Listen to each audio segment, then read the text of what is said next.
The major conflict in India that is emerging is over the Constitution.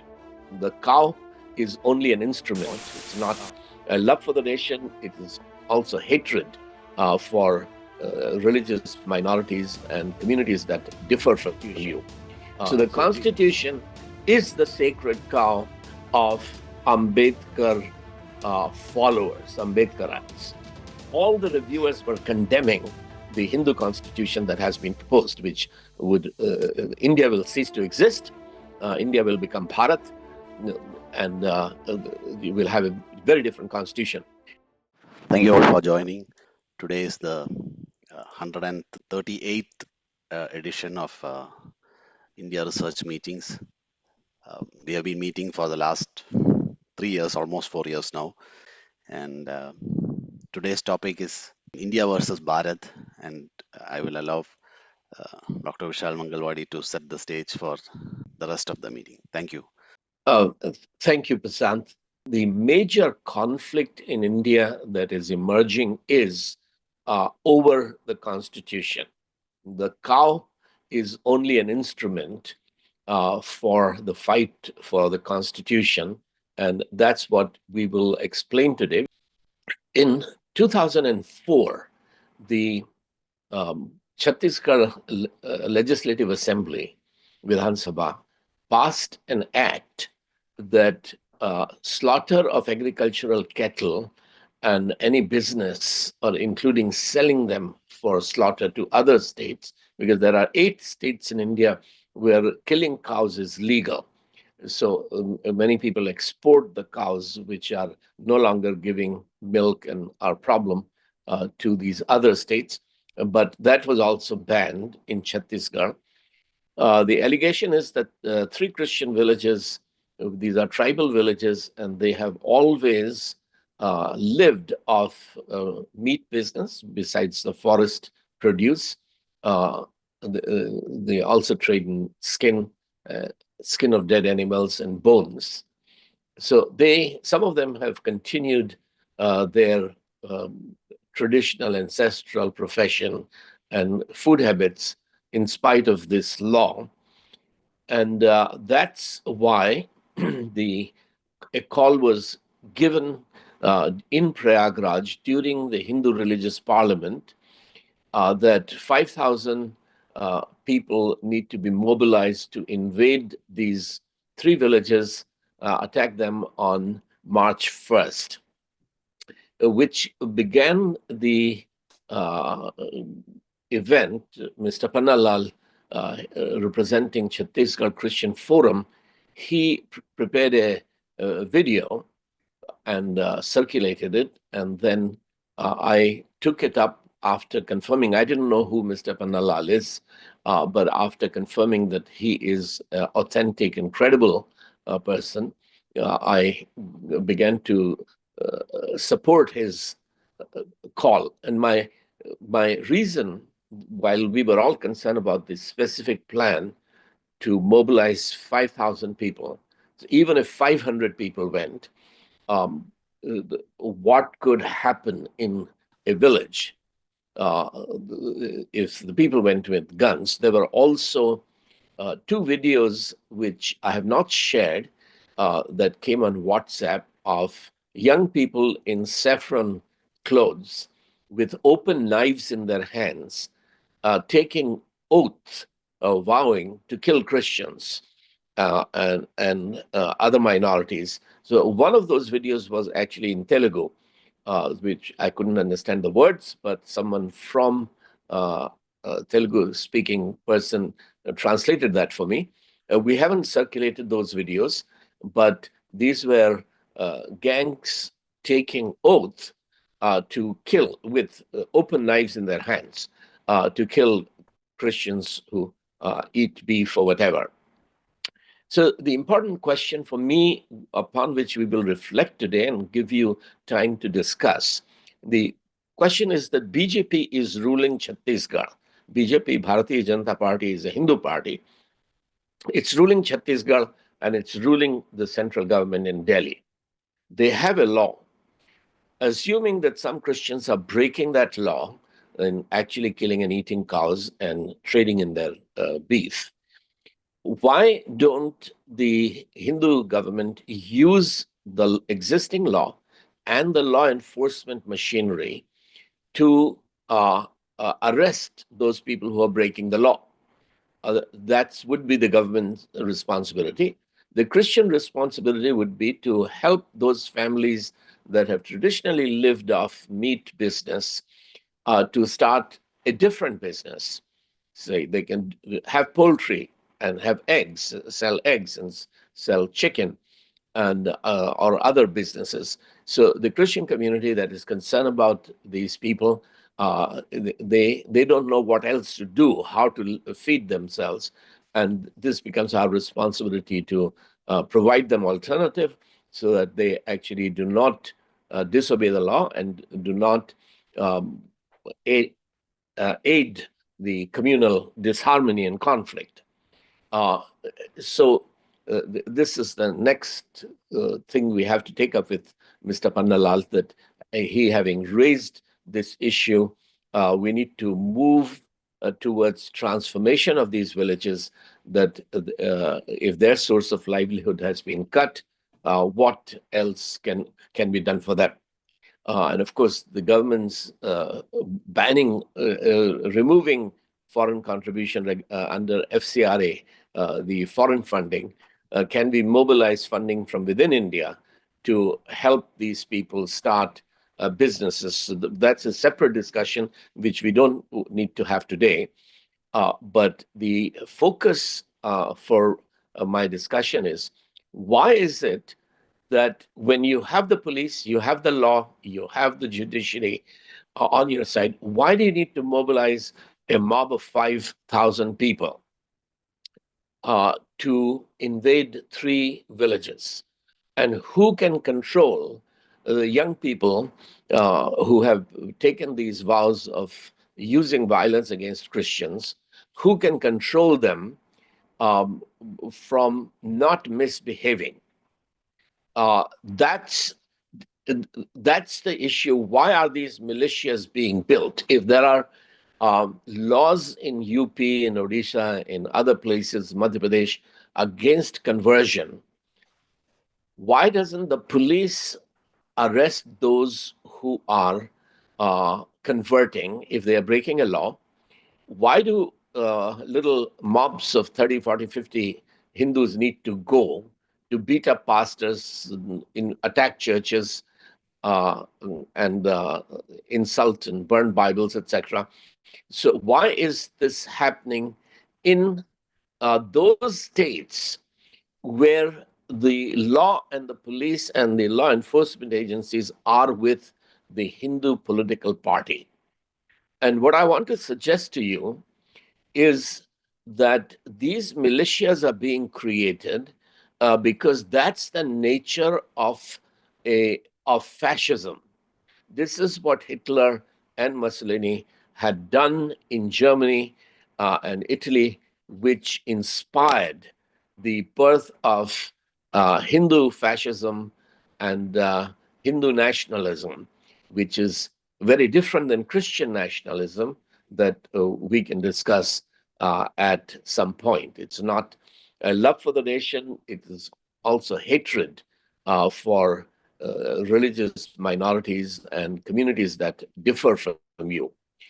So one of the important questions that I have published in different books that we should be able to discuss today is the difference between Hindu and fascist Christian and fascist nationalism.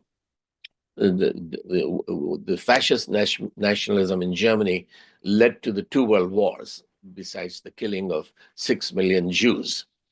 So, so the focus is what I'm proposing is that the uh, attempt to slay the Constitution, destroy the Constitution, replace it with a Hindu Constitution is the goal. The cow happens to be an instrument, a medium, um, because some Christians, some Muslims do eat cows traditionally. It is legal in 8 different states in India. Uh, the first person also in the religious parliament in Prayagraj last month, who gave a call during his public speech. The video is included in Mr. Pannalal's presentation. Is Swami Avimukteshwaranand from his Shankaracharya or bishop in Uttarakhand, Jyotirpith bishop. He said in his speech that we need 1,000 dedicated young people who will go out and kill those who kill the cow. He said that we should not ask that those who slay the cows should be given capital punishment. No, we should take the law in our hands, kill them, and then ask that we be hanged for murdering people. So this was his call, and it was in response to Shankaracharya's call that the announcement was made by Mr. Adesh Swami, and his speech was also given in the parliament of in the religious parliament in Prayagraj, that he will mobilize 5,000 people. In one point, he talked about that we will need 50,000 people all over India. But in Raipur itself, he said that he will mobilize 5,000 people to attack these 3 Christian villages. Now, if in these 3 villages, let's say there are 5 families each that are involved in cow business, why do you want to attack the whole village? Uh, he has issued at least 4 videos that I have seen in which he denies that he has ever called to rape Christian women and parade them naked. So he's been very strong, very clear that he has never called that. And let's give him the benefit of the doubt and say that, okay, he never called publicly for raping any Christian women, but he has never denied that he was that rally has now been cancelled because the police has become active. But he has never denied in none of those videos, which I watched carefully. Most of them are in Hindi, and therefore some Christians have looked at his denial without understanding what he is denying and what he is not denying, what he is confirming. In most of those videos, especially the first denial video, at the end, in the last 1 minute, 2 minutes, he affirms that he is organizing a rally for March 1st to move 5,000 people in March, 5,000 people on March 1st into these 3 villages. So he's never denied that he was organizing that rally. He's never denied that he gave that speech in in Prayagraj. He has only said that the late letter which Mr. Pannalal showed in his video is a fake letter. Now, in his denial videos, he actually doesn't say that the letter is fake letter. But some of his Christian friends, and there are many Christians who want to get favors from BJP government in Chhattisgarh, and therefore they support, they present him as a good gentleman who is denying that he has ever called anybody to rape Christian women. And whatever their motive of the Christians, they don't ask him that did you give this speech, which was on your Facebook until 2 days ago? We have downloaded it, so we do have a copy of his speech. So none of the Christians who are supporting him are asking him, did you give this speech? In those very same denial videos, he reaffirms that he is actually organizing this rally. Currently, the word being used is rally.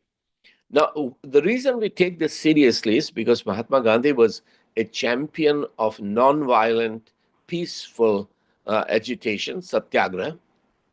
But in, I think it was 1922, when he organized a protest against the British Raj, asking for freedom, his followers burned in Chauri Chaura in UP, set fire to a police stations, and the policemen who were trying to run away from burning police station, they were beaten and thrown back into the fire.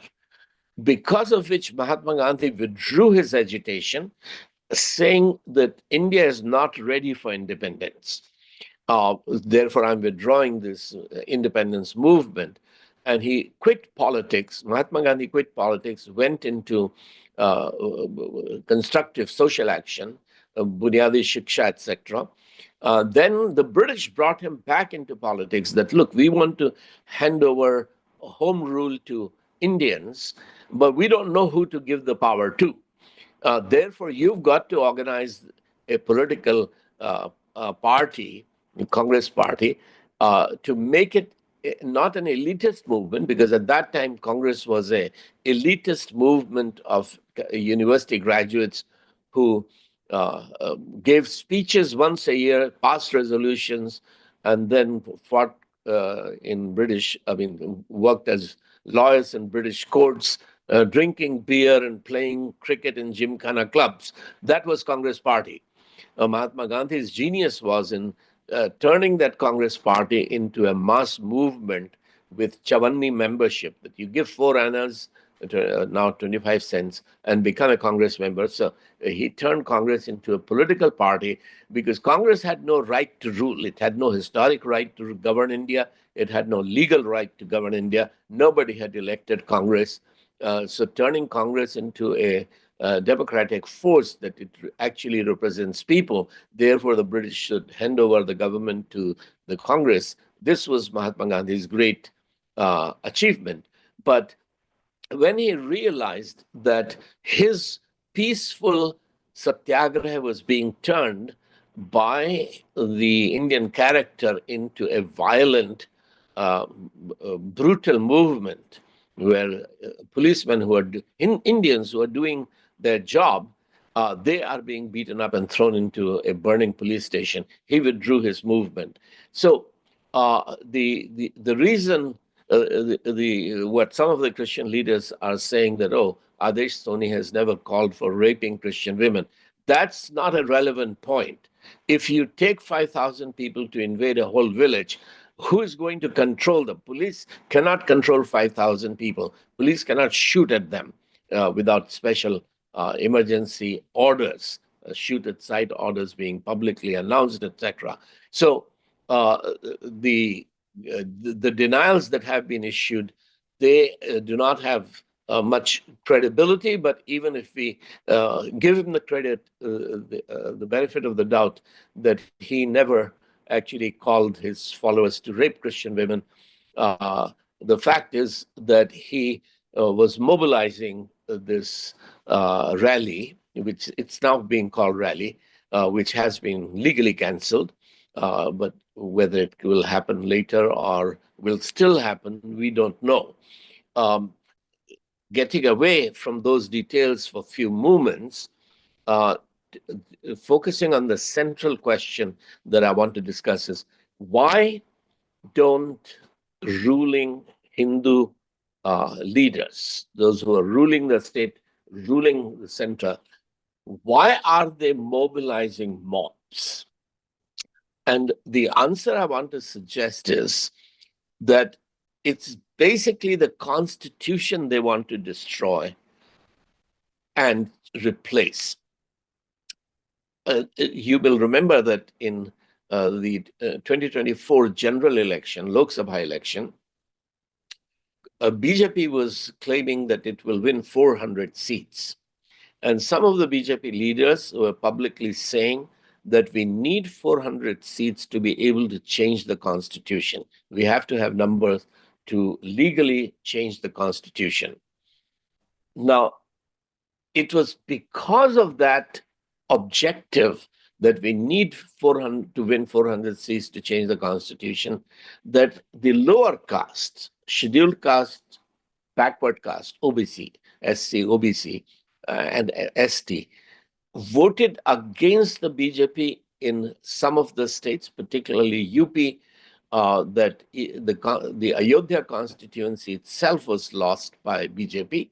That's where almost 1,850 crores officially was spent on the temple project, Ram Mandir temple project, but much more with the railway station, airport, roads, hotel, etc. Much more money was spent, but the election was lost because the lower caste voters want their sacred cow is the Constitution.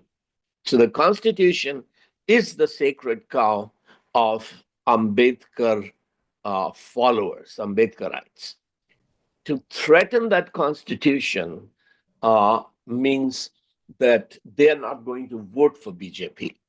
So the one important lesson from the last general election to Lok Sabha was that democratically Indian constitution cannot be changed. It can be amended, specific laws can be amended, but the constitution itself cannot be replaced by a Hindu constitution because it has become very precious to the, and this has a whole history from World War I until 1950, which some of which I'm discussing in this book, The Bible and the Making of Modern India, that this constitution, the whole idea of the constitution and Mahatma Gandhi's influence upon India begins with Ivan John Ruskin's book, Unto This Last.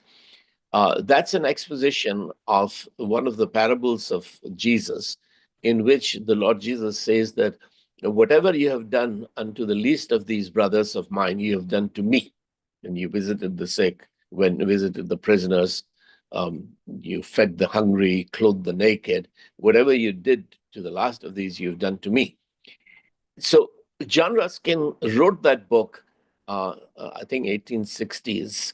Mahatma Gandhi was given a copy in South Africa when he was taking a night journey, and he spent the whole night reading that book, and he was so gripped by it that he realized that Christianity, Christ is about uplifting the poor, downtrodden, oppressed, as the prophet Isaiah had said, that a bruised reed he will not break, a flickering flame he will not quench. This is the good news to the poor. Blessed are the poor in spirit, for theirs is the kingdom of God. Blessed are those who mourn. Blessed are those who are meek, for they shall inherit the earth. Blessed are those who hunger and thirst, etc. That this kingdom is for the poor, for the needy, for the oppressed. The Messiah has come to break every chain, to set the captives free. Once Gandhi understood this, he translated Ruskin's book into Gujarati and paraphrased it and published it as Sarvodaya. So this was the contrast of Christ to Hinduism, where Hinduism was a hierarchical system where the upper castes oppressed the lower castes, whereas the kingdom of God had come to set the lowest of the low free. That if you want to serve God, if you want to love God, you must love the victim, the downtrodden, the oppressed, as Good Samaritan did.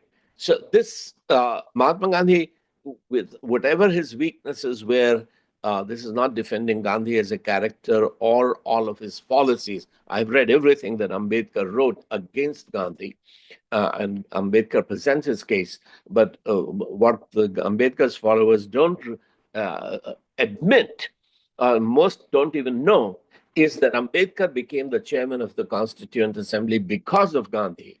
So Gandhi Ambedkar fight began in 1930 in the second roundtable conference in the Pune Pact, 1932, when Gandhi was in jail in Pune, and he fasted, began his fast unto death to pressurize Ambedkar against the British ruling of how in the independent India, the voting system will be organized. That was the conflict which we can discuss. What was the Pune Pact, in which Ambedkar's position would have built the genuine leadership of the lower caste, but Gandhi resisted that, opposed it. So I've read all of that, but so attacking Gandhi in the name of Ambedkar is legitimate, but it still has to be recognized that Gandhi was a great man who built his opponent. He asked Nehru to appoint Ambedkar to this important position of drafting a constitution which takes care of the interests of the uh, lowest of the low.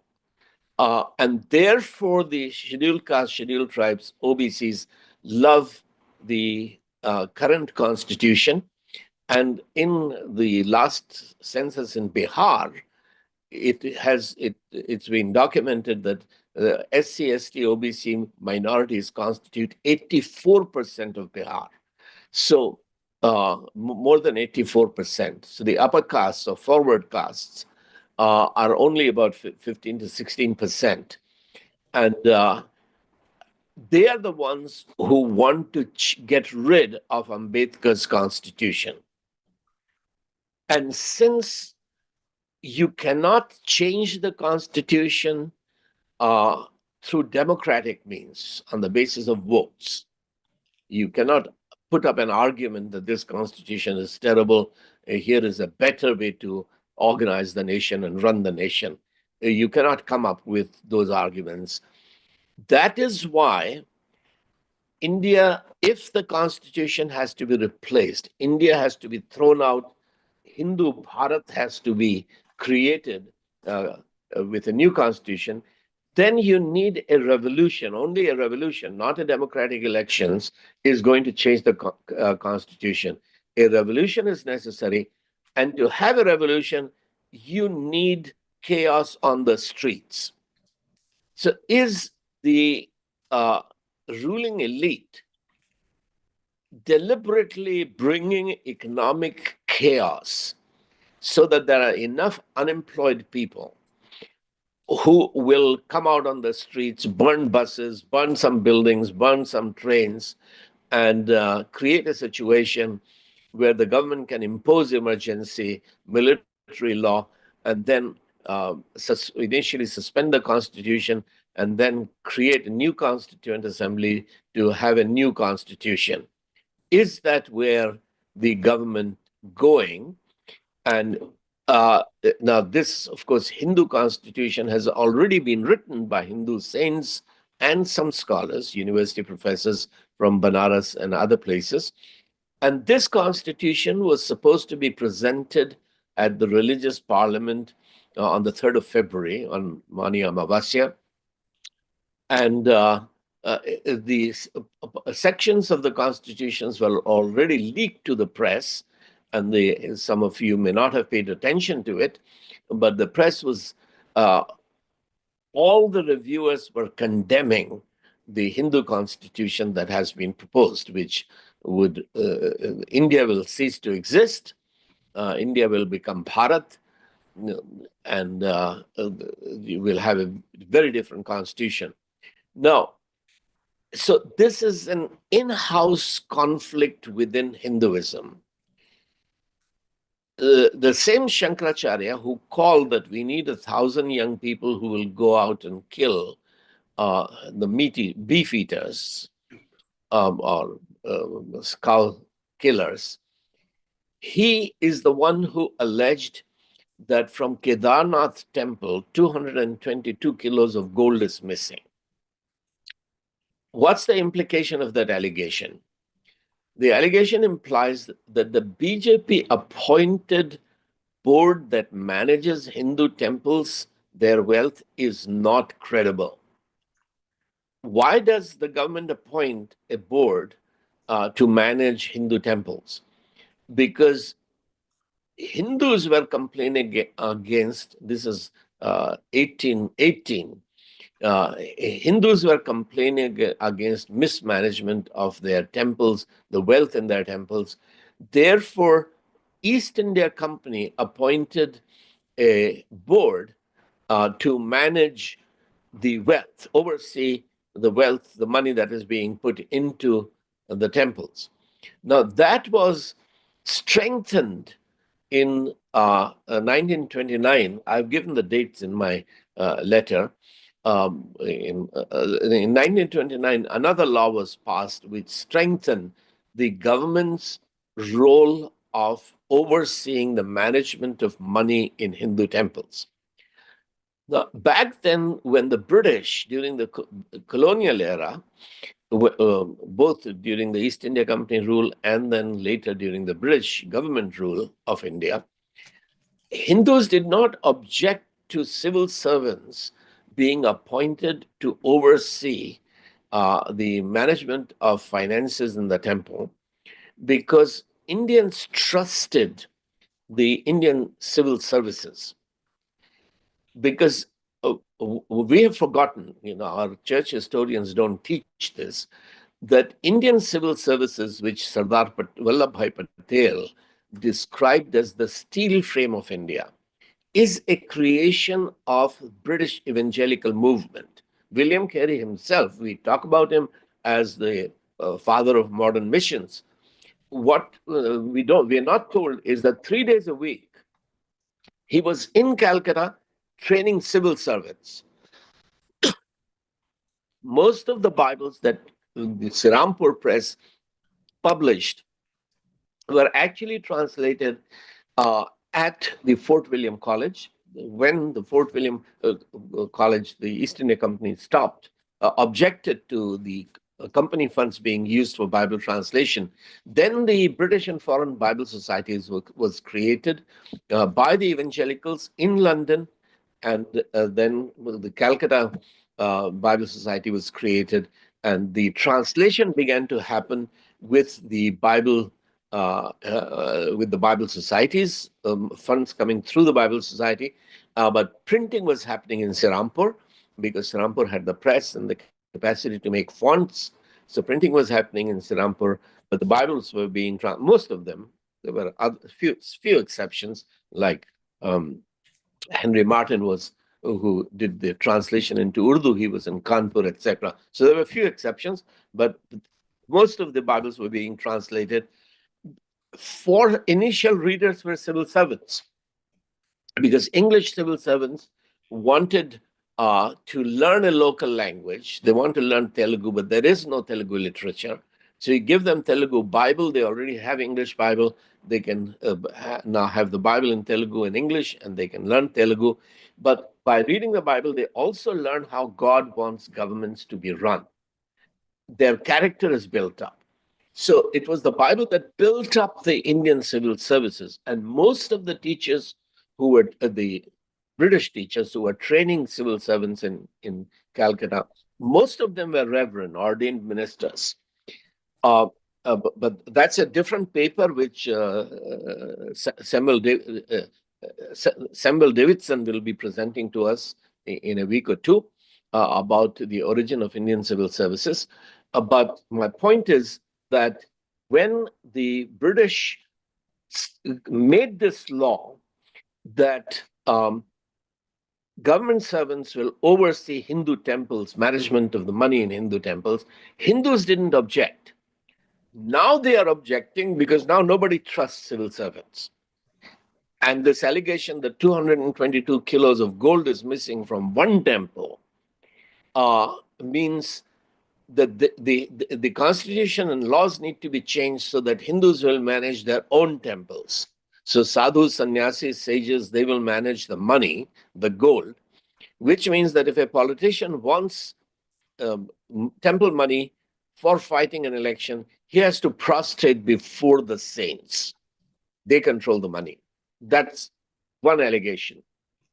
But same Shankaracharya, I'm pointing to the in-house conflict, the conflict of Hindus threatening to attack Christian villages is what we've been focused on. But the real conflict is an in-house conflict within Hinduism. That's the point I'm making, and I'll try and conclude in 5 minutes so that you can raise question. And if Mr. Pannalal has joined us, he can speak. The same Shankaracharya, who called for 1,000 Hindus to kill cow slayers,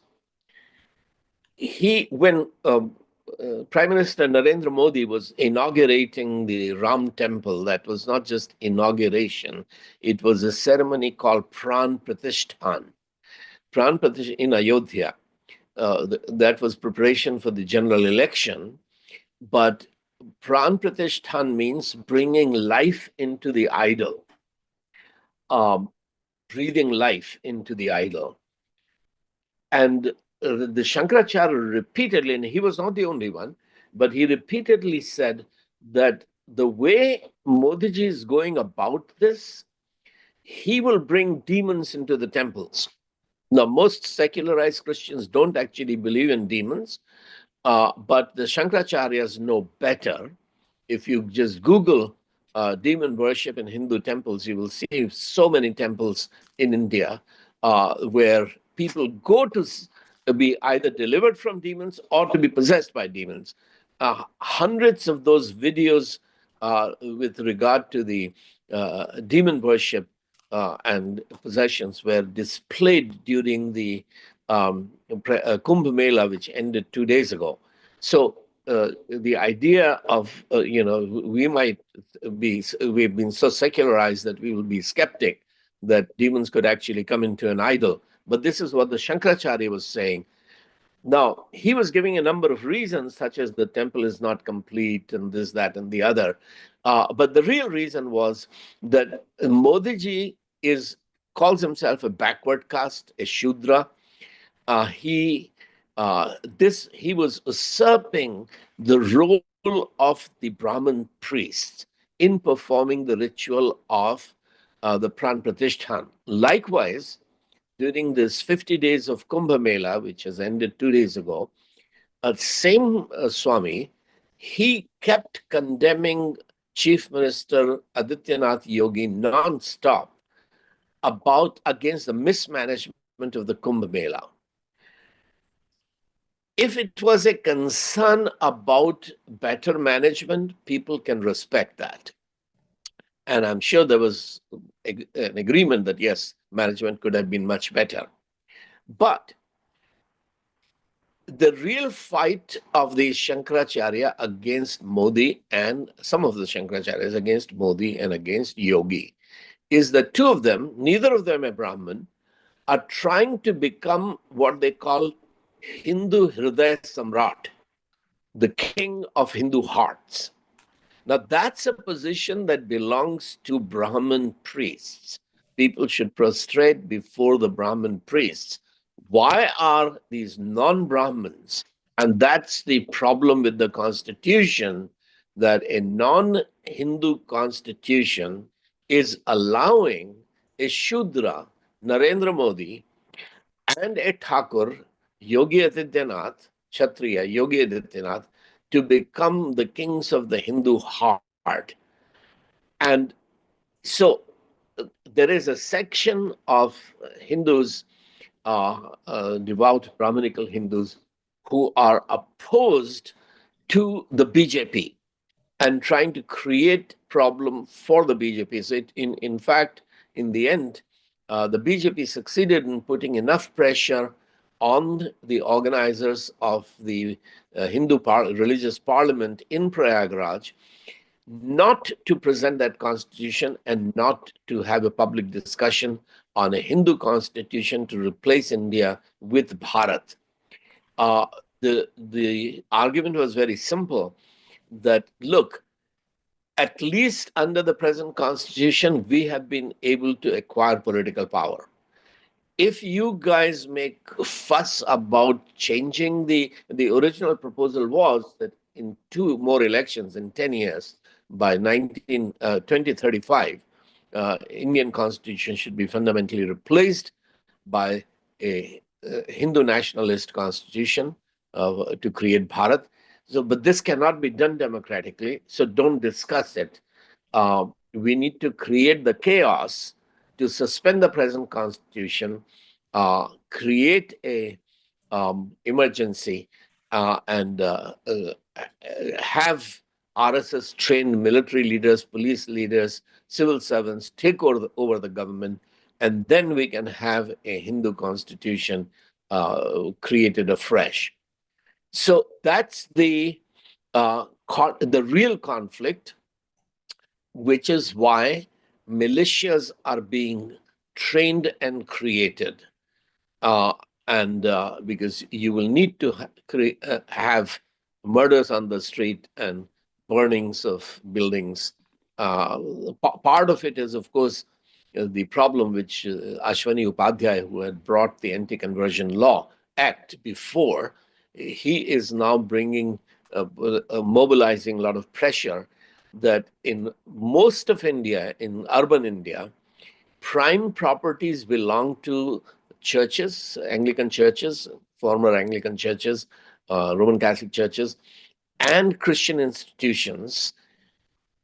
Um, these lands were given to the church for on 99-year lease, and that lease is over. So the government should take those lands back and auction them to the highest bidder, and take the churches back from Christian, take the land back from the control of the Christians. So that pressure is happening now. Uh, what is going to happen? So most of the urban Christian leaders, especially in North India, uh, they don't care if an evangelist in a village is being beaten up, a pastor is being arrested. The Christian leaders don't care of CNI, CSI, Methodist, uh, Roman Catholic, etc. But the issue is not just about conversion. Their properties are no longer safe. And the mobs that will be unleashed, you can expect them to set fire to some of these big churches and big schools, and they will find plenty of excuses to do that, and force the church leaders to give up these prime properties. That's the sort of chaos. You've seen these kind of chaos in Sri Lanka. You've seen them in Pakistan. You've seen them in Bangladesh. And this is the ground being prepared for India, for which we have to be concerned. So uh, I'm sure I've raised questions in your mind, but let me stop there in case we have Mr. Pannalal here. We should hear an update from him and ask him questions that you have. But otherwise, you can throw questions at me and I will respond. So this is only an introduction to the problem. We will have a lecture on the Constitution by pre-Aristotle, hopefully next week, and a presentation on civil services by Samuel Davidson week after that. Thank you. All right. May I ask a question, Vishal? Sure. Ivan, yeah. Modi and Yogi, they are not Brahmins. And the Constitution would help them, really, concerning the being the heart of Hindus.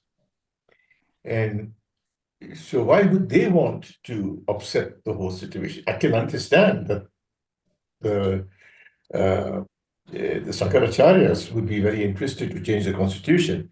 Why would the BJP be interested to change the constitution? Thank you. Very important question. If you look back at the history since independence, Godse did not kill Mahatma Gandhi because there was personal animosity between them. He killed Mahatma Gandhi because Gandhi's vision for India and RSS Hindutva vision for India were opposite. There was conflict. Their understanding of how nations should be governed, they were different. So the Hindutva movement, and they still celebrate Mahatma Godse, many of them would like to install a statue of Godse in the parliament if they could. They have succeeded in installing Savarkar's photo or statue or whatever. They'd like to honor Godse as Mahatma Godse. Godse killed Gandhi, but Gandhi's vision for India was killed by the Congress. Congress became so corrupt that beginning with Jayaprakash Narayan's total revolution in 1974 up to Anna Hazare's anti-corruption crusade of 2013, it was the Congress that killed Gandhi's vision. So Gandhi, Ambedkar, Nehru, Patel, they failed. Why they failed would be a very good discussion. That basically Nehru and company thought that what the Bible had created a trustworthy steel frame of India, trustworthy police, trustworthy civil services, trustworthy court. This can be sustained on the basis of secular humanistic education. So the Bible had created these beautiful flowers in India, but the liberal theology in India didn't know that. Evangelicals were not bothered with nation building. They were only trying to take souls to heaven. So both the liberal Christianity and evangelical Christianity was not providing the soil for building the nation. And Nehru and company thought that secular humanistic education was good enough. So they were ill-informed by their studies in England and America. Ambedkar studied in America, but Nehru was England. So the humanistic secular universities in the West deceived Christian leaders, Indian leaders, as well as Christian leaders, but Indian leaders. So Congress party killed Gandhi's vision. That's why BJP was voted to power in 2014. Now, in 10 years, BJP has destroyed the hope that BJP can actually build the nation. So there are more Indians escaping India now, seeking green card and citizenship in America and Canada and Australia than any other nation. So the Hindus no longer really believe that the BJP can provide a great future for India. Escaping India is what we need to do if we can. So what is the future of India? Often you would see articles saying that China has gone far ahead of India because China is not a democracy. It's one-party dictatorship. And if you want to fight corruption, if you want economic progress, you have to get rid of democracy. So that's the argument that BJP would want, that the fact that right now their government is dependent on unreliable Nitish Kumar and Chandrababu Naidu, who can pull Modi government down anytime. If we want to keep ruling, if we want to keep having political power over India, we have to get rid of this constitution and the necessity to have election. That's their reason for wanting to change the constitution. But what kind of a constitution should we have? That's another matter of dispute, because the reason the British had announced, and I've given some of that history in this book as well as in another book, the British had announced at the start of the First World War that after the war, Britain will give home rule to India. Who do we give the authority to? We took India from the Mughals. We took parts of India from Hindu and Sikh and Marathas and Muslim kingdoms. Who do we hand it over to? Do we give it back to their descendants? This was the problem. Any Besant committee, with the intellectual leader was Tej Bahadur Sapru, they came up with the first constitution for India. Congress rejected it. Motilal Nehru committee was appointed, of which Jawaharlal Nehru was the secretary, and Tej Bahadur Sapru, who was a legal great legal mind. He was part of that committee as well. They came up with another constitution for India called Nehru Report. Muslim League rejected it. Then Jinnah came up with his 14 points. So Indians were not able to decide who should lead India, who should receive the government from India. That's what delayed the independence. We didn't know that who should govern India.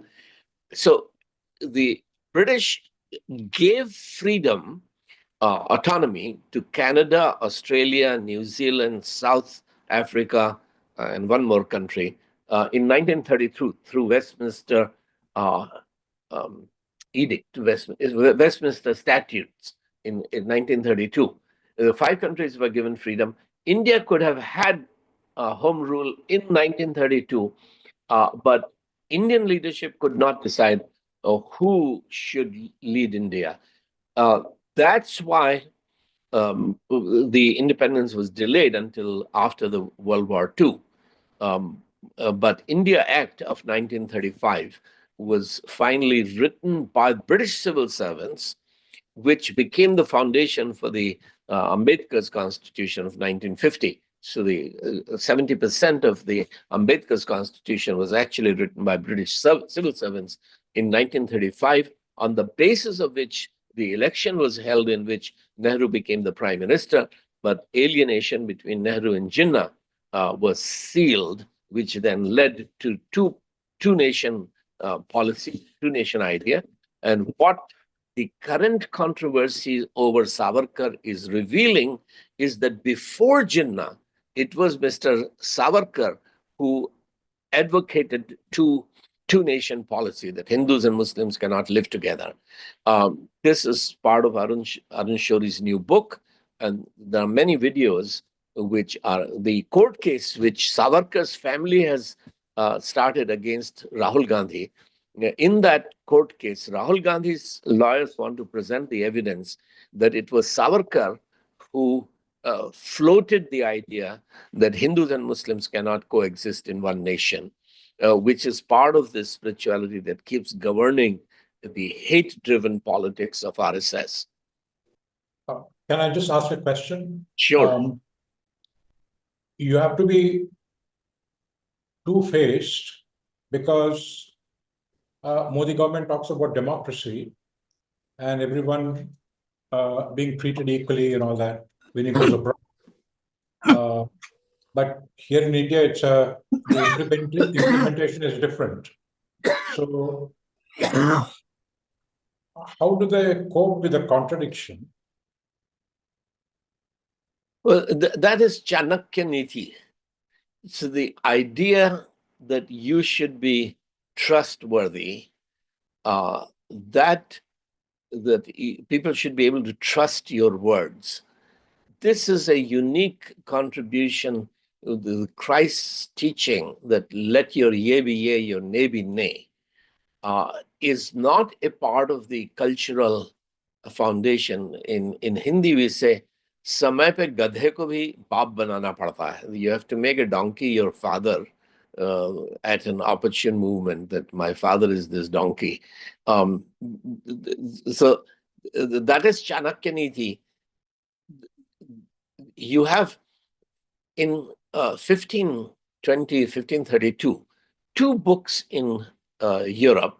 One was by Machiavelli, the Prince. Machiavelli was an Italian diplomat who worked in many states as a diplomat. And his book, when I studied political science in Allahabad University, the course on modern political theory begins with the Prince. And Machiavelli's book is about, he begins a study from Alexander the Great up to his time in the beginning of the 16th century. And he's exploring, how does a prince acquire power? There are lots of princes in a kingdom in Europe. When the king dies, which prince will acquire power? How do you acquire power? And once you become the king, everybody wants to kill you. How do you acquire power? How do you keep power?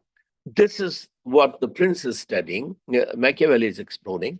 But his book was published in 1532. 1520, Luther wrote a book, A Treatise on Christian Liberty, which Luther was teaching the book of Galatians to his students in Wittenberg. And Galatians is Paul's fight for freedom, that Judaism had enslaved people. This is what Jesus had been saying. Even Christianity was enslaving people. So Paul is saying in Galatians that, look, these Christians who are coming from James, from Jerusalem, who want you to circumcise you, they want to enslave you. And he says in Galatians 5:1 that for freedom Christ has set you free. Don't allow anyone to enslave you again. So Christianity is about freedom. So Luther is actually the first person who, in Europe, articulates a theology of freedom. Truth sets you free. That's what Jesus is saying, that you must tell the truth. Let your yea be yea, your nay be nay. This became the foundation of Christian capitalism. It was Quakers who first began to, who gave up the bargaining tradition. So in India, when you go into a market, you're bargaining. Okay, I will pay so much. Something traders says 500 rupees, you say no, 200 rupees, and you agree at 350. So he doesn't believe the customer doesn't believe his word. But the Quakers began to apply that, no, if we are saying 500, we mean 500, because we have done our calculation that this is what we've got to sell. So initially, those Christians who were trying to apply Christ's teaching that your yea should be yea, your nay should be nay, if you're saying 500 rupees, you mean 500 rupees. Because of this, they lost business. People will go to other traders who are willing to negotiate. But eventually, these traders, the grocery shops, retail shops, people realize that these are honest people who have done their calculations carefully. They are not profiteering. Their word can be trusted, that this is what this costs. So this whole Christian capitalism, where there was fixed price, you can trust it, came out of that whole culture of the people saying things which are credible. And if they say something wrong, they apologize, they repent, they confess. So that education system with the fear of God, that is not there. And that's why we have, it was George Fernandez who first told me, I forget the specific incident, but George told me, never take a politician at face value. Don't believe what he says. And this is what, of course, Elon Musk and Trump are exposing, the deep corruption in secular liberal America, how much fraud there was. So there's a joke going on here that Elon Musk is cutting off the social security of anyone who is more than 150 years old. Of course, they are dead. And the current email from Elon Musk asking all the millions of employees to fill a very simple form, send it back, is because they suspect that many of the people who are employed by the government are actually dead. They don't exist. These are fictitious employees. Someone else is taking their paycheck. So how much corruption there is in secular liberal America, because the cultural foundation of being trustworthy, which was what the Bible had contributed to the West, that's gone. And this is much worse in India. So that's my long answer, but thank you for the question. I just want to know how much awareness there is amongst top political leadership in the U.S. about the actual situation of India, as you described. I'm not sure. I'm not sure, because the new leadership is settling down in their role, and they have so many challenges within the USA that how much they are. They definitely know more than we do, but I think the new cabinet ministers, etc., are still settling down. So I don't think they really have. But basically, the new administration doesn't trust India. Not that it itself is trustworthy. Trump is a post-truth figure. So they you you know the phrase post-truth became the word of the year in 2016, partly because of Trump's election campaign and the Brexit. So when the Oxford Dictionary said that post-truth was the word of the year, they were referring to Trump's election. And one BBC senior editor of BBC, he wrote that the Trump's election committee very self-consciously believed that truth is what majority of the people believe at any given time. So the role of a politician is to make people believe what he wants them to believe. So the objective truth is not a part of Trump's culture, faith and object. There's confusion, and this is a very big problem also with ARC in England. The ARC just finished. Bruce Friesen was there. So last week, ARC was held, which is a conservative movement alternative to Davos. But the evangelicals, British evangelicals who are leading ARC, and Jordan Peterson himself, they don't talk about truth. They talk about story, that Christianity is a better story. And Os Guinness was very good in his 20-minute, 15-minute talk this time. I only heard it on YouTube, when he said that, look, the conservatism cannot win, Christianity cannot win, unless God of Sinai, God of the burning bush, God of Calvary is actually there. So Oz he didn't openly criticize the emphasis on story and call for truth, but that what we need to be fighting for is truth, not better story. But he was very good without being openly confrontational. He did exercise a prophetic ministry. I haven't yet discussed this with Bruce or others who were there, but they are realizing the whole conservative movement has in Europe and in America has got to come to the question of truth. That do we believe in a better story, or do we believe in what is actually true? Yes, the conservative movement is winning even in Europe, and it gives an opportunity to the church. But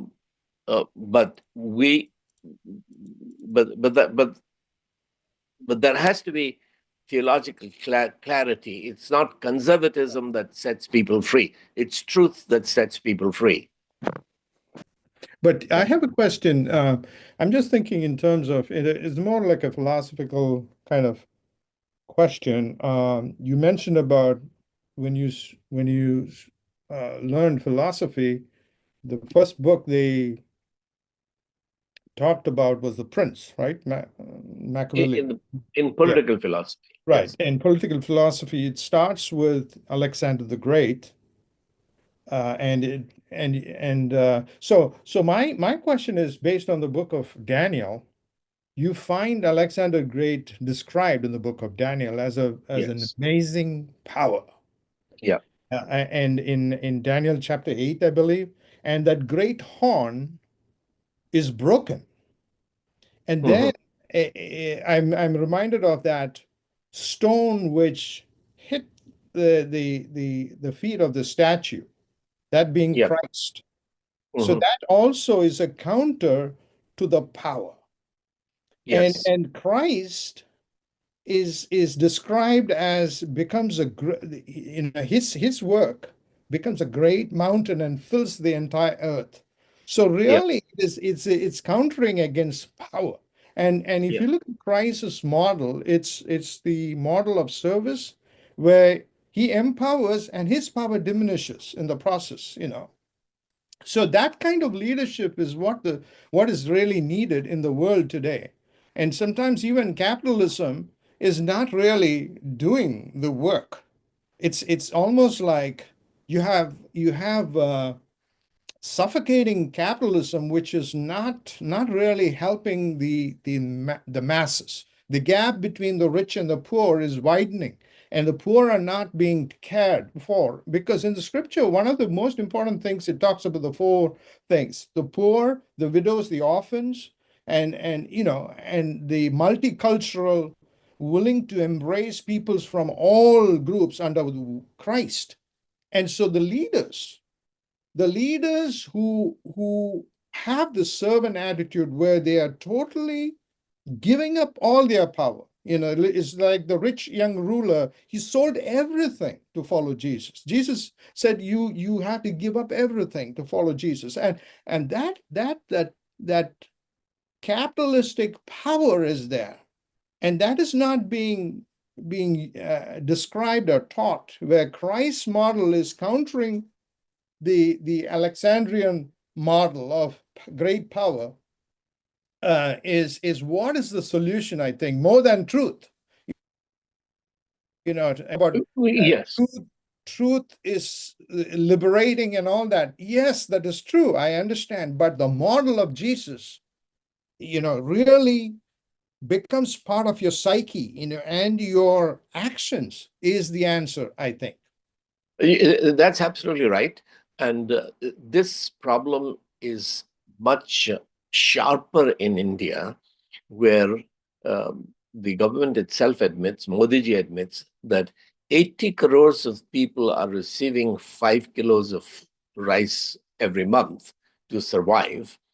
Um, if you have this enormous economic progress that you are boasting, that we have fourth economic power, we will become the third soon, and then go beyond that, then why are the vast majority of your people, why do they need this charity? So the rich are becoming obscenely rich, and they are the government is serving their interest. The government should support economic enterprise, but not unjustly and unfairly, by hurting competition, by promoting competition, by providing equal, fair competition. So the problem is there in Western capitalism as well. But what has happened is that Nehruvian socialism, before independence, Nehru used to call himself a communist in terms of his economic ideology. After independence, he softened and called himself socialist, though his rivals, such as Ram Manohar Lohia, they were more socialist than Nehru. But eventually, socialism collapsed.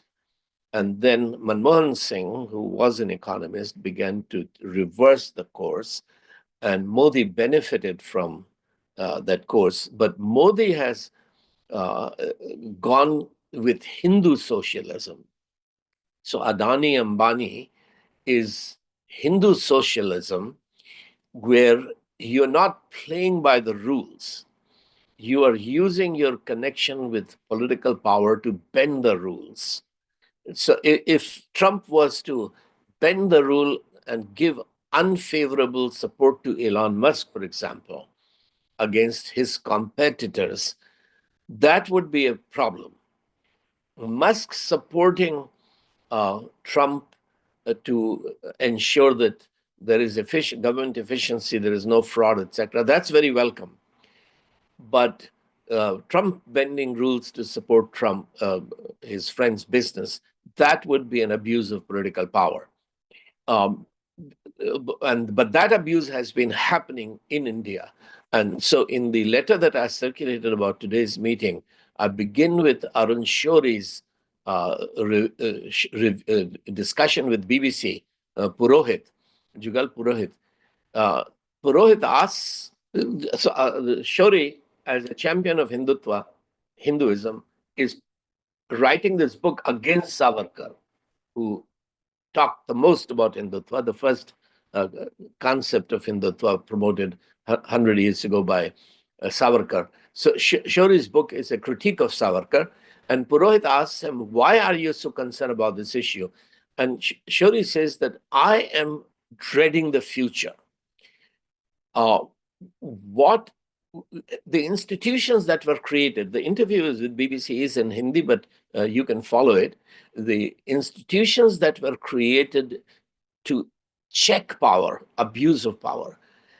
Modi government has turned those institutions as means of acquiring power.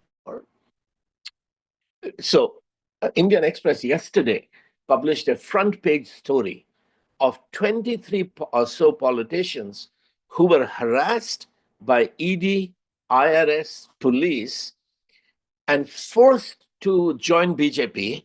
And once they joined BJP, they were made members of parliament, chief ministers, deputy chief ministers, Rajya Sabha members, etc. So this is front page story on Indian Express yesterday of how the institutions were used to attack opposition politicians to force them to surrender to Modi and BJP. That's so. Of course, Shoury doesn't refer to this, but he says that what exactly are we teaching the next generation? What is Modi teaching the next generation? To deceive, to oppress, to cheat. That's what we're teaching. And that's why I'm concerned that here is a political ideology and power that has no moral foundation, that actually self-consciously believes in deceiving and intimidating and beating people. So you're not having a democracy. The foundation of parliamentary democracy was a belief that when two people are debating, looking at evidence, looking at reasons, looking at logic, they will be able to arrive at conclusions that are trustworthy, credible, the best, the wise, in a free and fair exchange of ideas and debates and controversy. This idea had been first articulated by John Milton, the Puritan poet, but that became the basis of discussion should rule, not force should rule. But the institutions in India, and this is what Arun Shoury is saying, are being used to force. And this goes beyond politics into the sphere of economics, and that's your concern, that one party has legally received the contract to repair the airport in Mumbai. You send ED to him, you send income tax to harass him, you threaten imprisonment to him over something which you find, and I'm sure you can find things because he must have been bribing and doing the illegal things in their books, must be there. So why are you using the institution to harass him? Because you want him to give the contract to Adani. So here is Chanakya Niti, or Machiavellian moral relativism being used for business purposes and economic purposes. So you are hurting a meritocracy, you are hurting economy, because your friends now will charge exorbitant rates. And this is the problem with Bangladesh, that you're creating energy in Bihar, selling it to Bangladesh, and Modi is Adani is doing it, and Bangladesh has to pay a higher price for that electricity, which could have been generated a lot more cheaply within Bangladesh.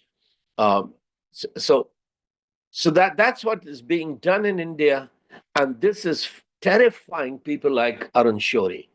And the long-term solution to this is what the third education revolution is all about, that the word of God has to become the foundation for re-educating the whole nation. Every church has to become the center for discipling nation through educating the next generation. That's what the third education is all about. And this India Research Group is part of that process within India. And we hope to have a meeting, if any of you can join us on, I think it's 10th, 11th of April, where we will be discussing how to move forward with, I mean, we'll be discussing it in every place, but making concrete plans on how to move forward with the third education revolution, because Christianity came to India to create modern India. That's our book on William Carey. William Carey is the father of modern India, by educating India that to disciple a nation meant to fill a nation with the knowledge of God as the waters cover the sea. This is to educate. To disciple a nation is to immerse a nation into truth. And that's what is needed. But for the last 100 years, Western Christianity has become incapable of defining what does it mean to disciple a nation. American Christianity, evangelical Christianity, cannot even define the word nation, let alone have a strategy for discipling nation. And they have been shaping the mindset of Christian leadership. And that's what we hope to change, seek to change in the future. So we have to lead the way instead of following what the American evangelical movement has been telling us. What does the Great Commission mean? But those are larger issues. But yes, what the Bible did for in creating modern India is here. What we are to do for the future is in the 10th chapter.